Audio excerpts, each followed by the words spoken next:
This is problem 6-47. It's on page 317. When a man returns to his well-sealed house on a summer day, he finds that the house is at 35 degrees Celsius. He turns on the air conditioner, which cools the entire house to 20 degrees Celsius in 30 minutes. If the coefficient of performance of the air conditioning system is 2.8, determine the power drawn by the air conditioner. Assume the entire mass within the house is equivalent to 800 kilograms of air for which, and then he gives heat capacity, CV and C sub P. All right, so notice he's basically given us the mass of the air so that we don't have to compute it from the ideal gas law. So that is 800 kilograms of air. Now, there's going to be more to it than that because the house, the walls and everything are going to be at a elevated temperature. They would have to be cooled to some extent as well. So that's why he said it's equivalent to that much air. There would actually be less air in the real house. At least that's the idea. Okay, he told us the heat capacity at constant volume and the heat capacity at constant pressure, 0.72 kilojoules per kilogram per Kelvin and 1.0 kilojoules per kilogram per Kelvin for CP. The coefficient of performance for the refrigeration system, this air conditioner, is 2.8, and the change in temperature of the house is 35 degrees Celsius down to 20 degrees Celsius. And the amount of time required is 30 minutes. Okay? All right, so the question is, determine the power drawn, and I think what he means is how much energy is required to do this. I don't know. No, he does mean power because he's given us time. Never mind, I wasn't thinking that. He's given us the time, so that would work. All right, and we'll talk about this a little more at the end of the problem because there's more to it than this simplified version. All right, so what does the coefficient of performance tell us? Does anyone remember? It's desired output over required input, right? So if we've got a house that's being cooled by an air conditioner unit, which one's the house? The heat would be exiting the outside, so it would be the top one. Okay, so this is outside. Good. So this must be the house, right? And here's the work that comes in to cause that to happen. Now we can look at it in rate form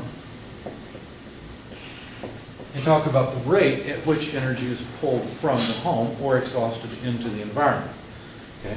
But the coefficient of performance is essentially the ratio of the desired output, which is Q dot L, over required input. That's the power. Do you see why I chose Q dot L instead of Q dot H? I'm not as concerned with how much I heat up the outdoors. I'm more interested in how much I cool the house. Okay, so that's why I wrote it that way. Notice we know this value. Our question is, what's this? And we better somehow know this, right?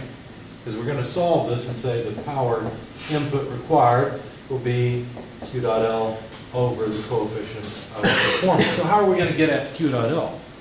Well, that's just the rate of heat removal from the home. So how would we do that? Well, this would just be the amount of heat removed from the home over the amount of time it takes to remove it, right?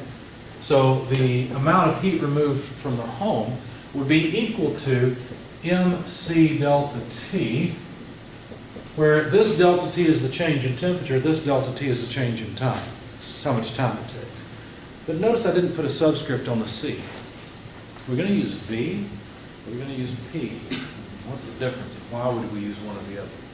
The hint is that this is a well-sealed home. Is it going to be constant pressure or constant volume? No, you see it's well sealed, right? It's a constant volume, but the reason we use CV is not so much because it's a constant volume. We use CV because the change in energy of the air, this piece, is going to be a delta U. It's going to be a change in internal energy. Remember that the air is not shrinking or expanding. It occupies the same volume. Therefore, there's no boundary work involved in this. Does that make sense? So that's why we have to use delta U. That's why we have to use CV. And he gave us CP and CV so that he can make us think about that. Which one do I want to use? Well, well sealed is the hint. Now, a real home, not gonna be this way, okay? That would How would make- UCP, we've talked about I this thought you were gonna before. run down that. We won't go through that again, but we're gonna use CV because of the way the problem's set up. So let me ask you this, is this gonna be a lower limit on the amount of work required or the power required, or will it be an upper limit? Would be a lower. It'll be a lower limit, that's right. Why? The constant volume of pressure Because the numbers are changes small. to be heating outside. One at a time, I'm sorry. Sorry, I say because the numbers are small, that's how it's gonna work out, right? Because it'll be, Okay, so you're saying this number's smaller, so Q dot will be smaller, so it'll require less. Okay, mathematically, that makes sense. What you're saying, Mr. Jordan? You're talking about with the constant volume, huh? Is it gonna be a lower limit or upper limit? Why physically? Because at constant volume, it wouldn't be escaping, so you'd be heating the same amount of air. Right, but we're not heating it, we're cooling it. We're cooling the air, it's going from 35 down to 20. Okay. Okay, let's think about it this way. The air that would come into the home is gonna be at the outdoor temperature. That air would also have to be cooled, right? That would mean we'd have to provide more power. Not only that, but since air in the real world would be coming in, then there would also be boundary work or energy flowing in due to boundary work because the atmosphere is doing work on the system. Okay, does that make sense? So because of those two reasons, this is a lower limit. In reality, these two things would happen and would require a higher power to remove it. Okay? But by the problem statement, we've been constrained to neglect those two things. Okay, so this is going to be a lower limit. Now, plugging this in, we'd have mCV delta T over the amount of time. And let me just put the coefficient of performance down here to put it all together. Okay? So far, so good? All right. Now let's plug in the numbers and see what we get. So the mass is equivalent to 800 kilograms. The heat capacity at constant volume, CV, is 0.72 kilojoules per kilogram per Kelvin. The temperature change, okay, now we're going to take 35 minus 20 or 20 minus 35. Well, we've kind of played with the signs. We haven't really been careful about which way the heat is flowing in our energy balance. So I'm just going to realize that I want a positive number here, so I'm going to take 35 minus 20. Normally we'll always take final minus initial, but it would come into the energy balance sign. So just 35 minus 20 would be a 15 degrees Celsius change divided by the amount of time, which is 30 minutes. Let's go ahead and convert that. There's 60 seconds per 1 minute, so now the minutes are gone, we've just got seconds. And divide by the coefficient of performance, which is 2.8. Which has no units. Okay, the kilograms will go away. The degrees Celsius can cross off with Kelvin. We'll have kilojoules per second, which will be what? Kilowatts. Yep, kilowatts. So plug that into your calculator, please. And let's see what number we get for the power requirement.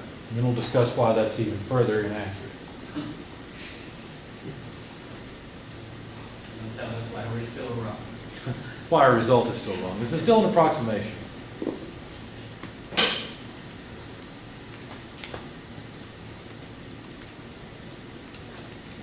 about 1.7 kilowatts. Me too. So, okay, thank you. So 1.7 kilowatts is about the power requirement for this. Now, why is this wrong? There's one main reason. As the temperature in the house goes down, do you think it's going to be easier or harder to pull thermal energy out of it? Let's take this to the extreme. A deep freeze that's down at negative 40 degrees Fahrenheit or so, which happens to be about negative 40 Celsius, one of the places where those two scales come up. At that temperature, it is harder to pull energy out because there's just less of it. It's less concentrated. Okay? If you want to pump it into, say, your home's air, your deep freeze is going to work harder, in a sense, than your air conditioner. Does that make sense? For each unit of energy it pulls out, it's more difficult. As the temperature of the air in the house goes down, the air conditioner will have to work harder. In other words, its coefficient of performance will not remain constant at 2.8. Its coefficient of performance would actually decrease, because the temperature difference between the house and the outside is growing farther and farther apart. Okay? So in reality, that's what would happen. My system at home that I have, my heat pump, came with, well, it didn't come with, I had to find them, but I could find tables online that the manufacturer published that showed the coefficient of performance in heating mode and in cooling mode versus various combinations of indoor and outdoor temperature. And these weren't theoretical, these were actual measured values.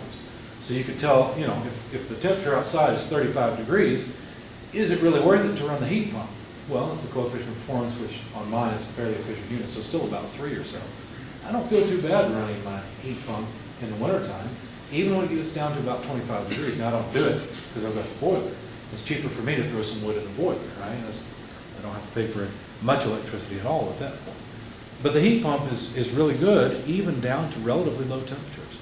So anyway, the point is this coefficient of performance depends on the indoor and outdoor temperature and varies throughout the whole cycle. Any questions, comments?